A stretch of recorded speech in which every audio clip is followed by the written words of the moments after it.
Bapak Ibu, kita masuk di agenda pertama mengenai informasi perseroan. Bisa ke slide selanjutnya. Perseroan didirikan pada tahun 1981, tepatnya pada tanggal 12 Maret 1981, dengan nama Baita Lasih Tanker, dengan bisnis pertama yaitu pengapalan muatan cair dan gas. 9 tahun kemudian, pada tahun 1990, Perseroan mencatatkan sahamnya di Bursa Efek Indonesia, dan di tahun 2006 mencatatkan sahamnya di Singapore Stock Exchange (SGX). Tahun setelah mencatatkan sahamnya di SGX, pada tahun 2007, Perseroan mengakuisisi Tembak Tankers LLC, di mana pada saat itu Perseroan mengoperasikan lebih dari 90 kapal. 2012, dikarenakan kondisi ekonomi, Perseroan mengalami PKPU dan mengajukan penghentian sementara perdagangan efek ke Bursa Efek Indonesia dan SGX. Di tahun 2013 disetujui rencana pendamaian oleh mayoritas kreditur dan juga telah dihomologasi oleh Pengadilan Niaga. Selanjutnya pada tahun 2015 disetujui amandemen rencana perdamaian tepatnya pada bulan Agustus 2015. Pada tahun 2016 mendapatkan persetujuan dari Bursa Efek dan SGX untuk mencatatkan saham baru sehubungan dengan konversi utang ekuitas (equity). Pada tahun 2019 dibuka kembali perdagangan saham perseroan di Bursa Efek Indonesia. Di tahun 2020 saham BLT sudah tidak lagi diperdagangkan di SGX. Di tahun selanjutnya, 2021 dan 2022, Perseroan memulai proses peremajaan kapal, dan di tahun ini Perseroan melakukan operational excellence dalam hal Perseroan melakukan perbaikan bisnis proses improvement, melakukan efektif dan segala bisnis proses, melakukan digitalisasi sistem yang ada di Perseroan, dan peningkatan sumber daya manusia yang nantinya akan kita lihat pengaruh dari perbaikan ini di kinerja Perseroan pada agenda nomor 2.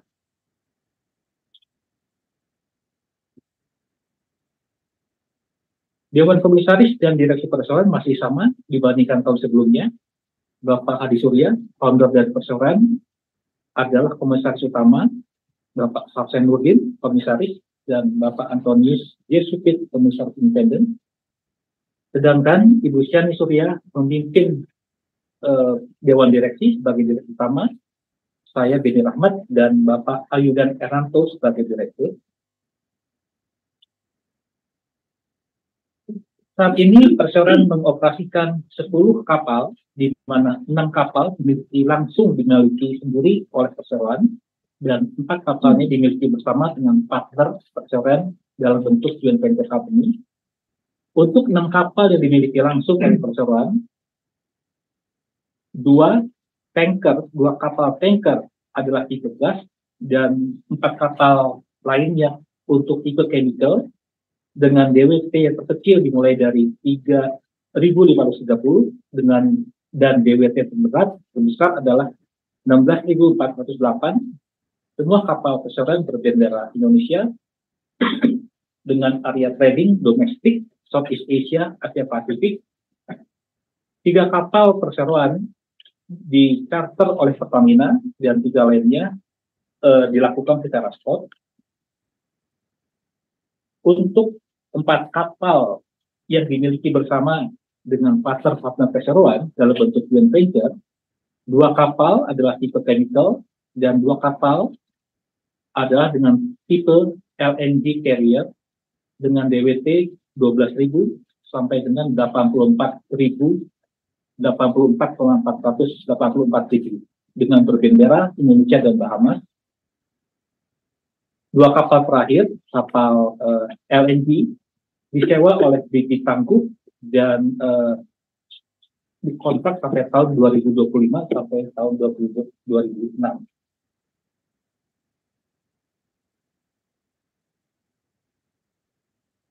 Program jasa Perseroan melakukan sebagai commercial operator time charter atau spot charter, shipbuilding, ship management, dan project dengan wilayah operasional domestik Indonesia, intra-Southeast Asia region, Asia Pasifik, dan worldwide.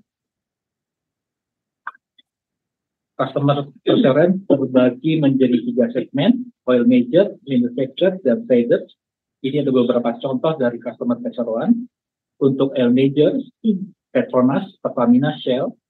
Untuk manufacturer, PTT, Mitsubishi Corporation, Dow, dan untuk trader, Vitol, Marubeni, Apex adalah beberapa contoh dari customer perseroan. Demikian Bapak Ibu Saudara, agenda pertama mengenai informasi perseroan. Kita memasuki agenda kedua, kinerja perseroan untuk tahun 2022 dan kuartal kedua 2023. Informasi kinerja keuangan ini telah kami submit di IDX dan juga di website kami. Kita akan melihat laba rugi, sisi keuangan, dan rasio keuangan.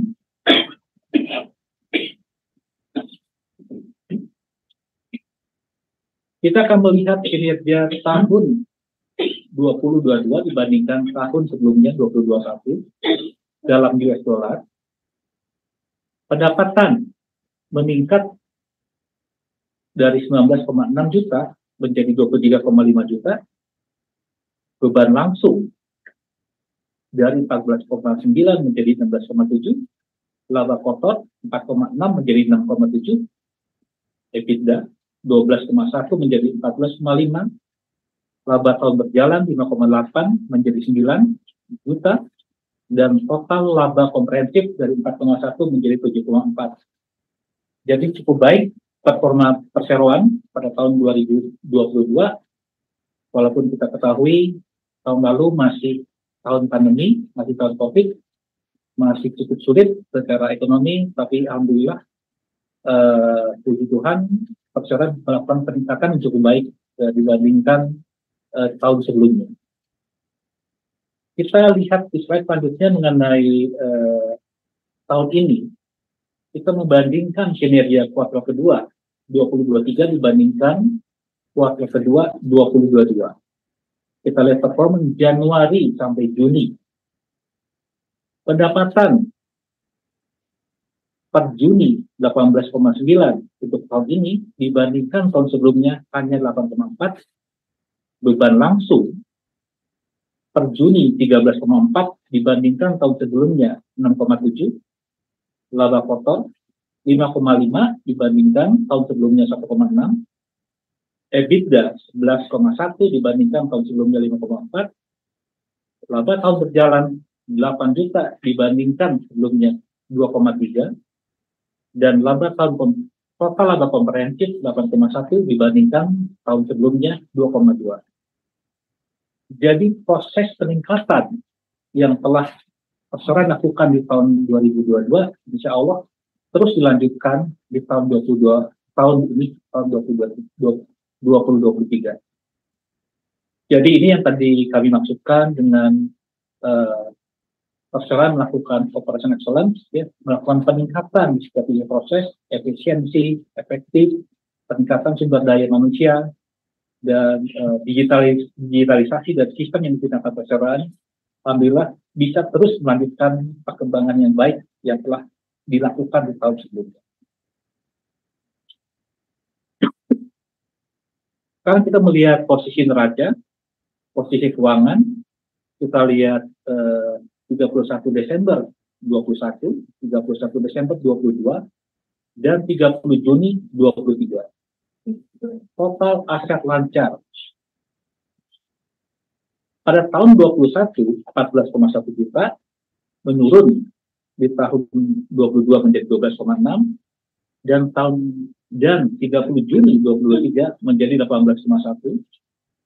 Total aset tetap neto tahun 21 14,2, 31 Desember 22 15,9, dan 30 Juni 2023 14,6 juta. Total aset tidak lancar lainnya 41,8 juta di tahun Desember 2021, 47,9 31 Desember 2022, dan 52,3 pada kuartal kedua 30 Juni 2023. Total aset hingga total aset adalah sebagai berikut: 70,3 di tahun 2021, 76,5 31 Desember 2022, dan 85,1 30 Juni 2023. Tadi slide sebelumnya kita melihat performance P&L yang sekarang baca pun kita juga menjadi lebih baik dengan peningkatan aset sampai dengan 30 Juni 2023. Mudah-mudahan sampai Desember 2023 akan lebih besar lagi. Kita melihat liabilitas, total liabilitas jangka pendek Desember 2021 10,7, 22 10,9, dan Juni 2023 11,1. Total liabilitas jangka panjang 27,5, Desember 22 26, dan liabilitas jangka panjang di 30 Juni 2023 26,3 juta. Total liabilitas 38,2 pada tanggal 31 Desember 2021, 37 juta Desember 2022, dan 30 juta pada kuartal kedua 30 Juni 2023. Total likuiditas 32 juta di tahun 2021, 39,5 di tahun 2022, dan 47,6 di tahun 2023. Di mana total likuiditas dan likuiditas 70,3 di tahun 2021, 70,3 juga di tahun 2022, dan 76,5 sampai dengan kuartal kedua 2023. Jadi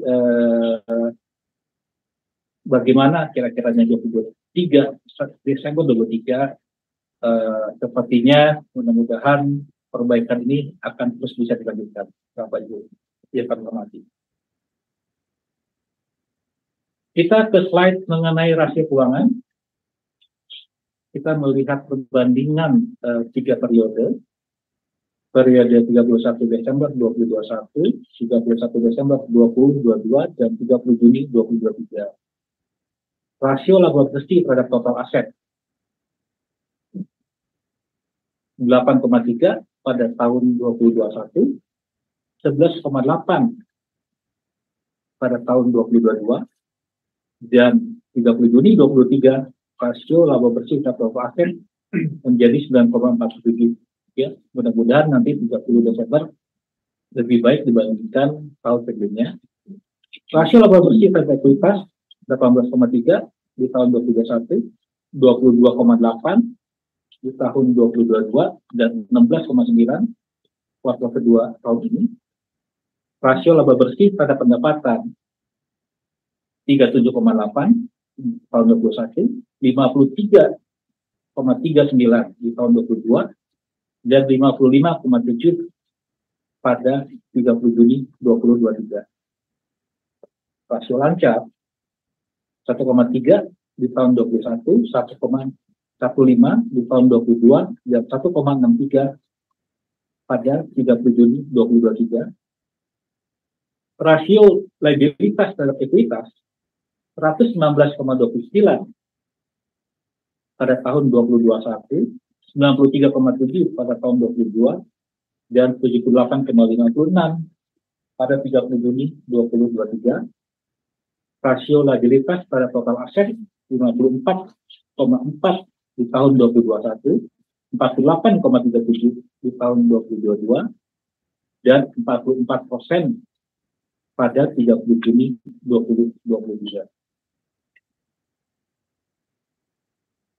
Bapak Ibu, agenda kedua, bila mana kita samarikan tahun 2022 perseroan mengalami perbaikan di dalam kinerja keuangannya, dan tadi kita lihat juga kinerja keuangan sampai kuartal kedua 2023, perbaikan yang telah dilakukan di tahun sebelumnya, mudah-mudahan bisa diteruskan. Angka-angkanya tadi telah dipresentasikan. Angka-angka tersebut juga telah disubmit di IGSnet dan juga di website kami. dan bagaimana ke depannya perseroan juga cukup optimis akan bekerja keras perbaikan yang telah kami lakukan ya tadi milestone 2023 kita canangkan sebagai Open Excellence dengan perbaikan di segala lini, di sistem, di bisnis proses, di SDM bisa melanjutkan kinerja yang cukup baik di tahun 2022, kita bisa teruskan di tahun 2023 ini. Bapak Ibu, kita masuk ke agenda ketiga mengenai langkah ke depan.